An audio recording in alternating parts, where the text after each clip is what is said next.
அதே சமயத்தில் ஒரு அழகான லவ் ஸ்டோரி.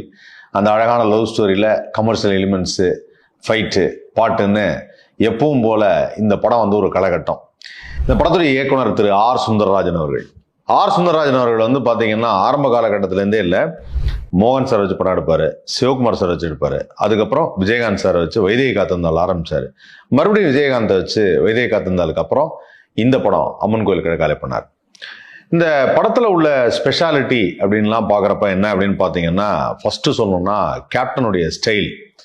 கேப்டன் வந்து ஆரம்பத்தில் வந்து ஒரு ஹேர் ஸ்டைல் வச்சுருந்தார், வழக்கம் போல தான் இப்படி வாகெடுத்து சீவிருப்பார்.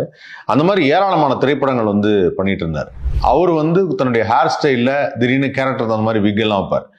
இந்த படத்துக்கு முன்னாடி அவர் பண்ண படம் அப்படின்னு பார்க்குறப்ப அம்மன் கோயில் கிழக்காலைக்கு முன்னாடி வந்து கரிமேட்டு கருவாயன்னு நினைக்கிறேன்.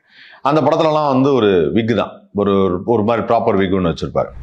ஸோ எப்பவுமே வந்து கேப்டனுக்குன்னு ஒரு ஹேர் ஸ்டைல் அப்படின்னுங்கும்போது எப்பவுமே அந்த சைடு வாக் எடுத்து செய்வது அப்படிங்கிறது ஆரம்ப காலகட்டத்திலேருந்து அவர் எல்லா படங்கள்லையும் ஃபாலோ பண்ணிட்டு வந்த ஒரு விஷயம்.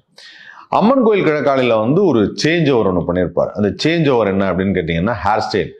ஆனால் படம் ஃபுல்லாக அந்த ஹேர் ஸ்டைல் வச்சுருப்பாரான்னு கேட்டால் அதான் இல்லை.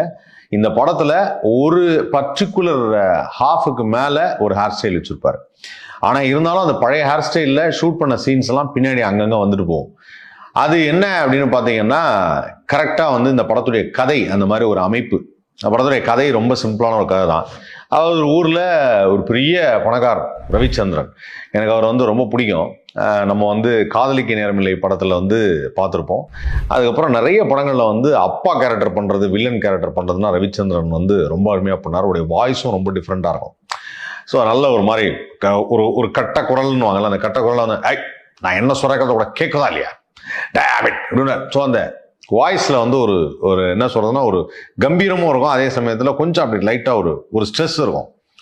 அவர் ரவிச்சந்திரன் வந்து ஏராளமான படங்கள் பண்ணியிருந்தாலும் இல்லை, ஒவ்வொரு படத்துலையும் வந்து ஒரு வில்லனாக வரும்போது பெரிய பணக்கார வில்லனாக தான் வருவார். இந்த பணக்கார வில்லன் அப்படின்னு சொல்லும்போது ரியலாகவே அவர் கொஞ்சம் பணக்காரர் தான். அதாவது நடிக்க வந்தப்பவே அவர் வந்து I think he came from மலேசியாவிலேருந்து வந்தார்னு நினைக்கிறேன்.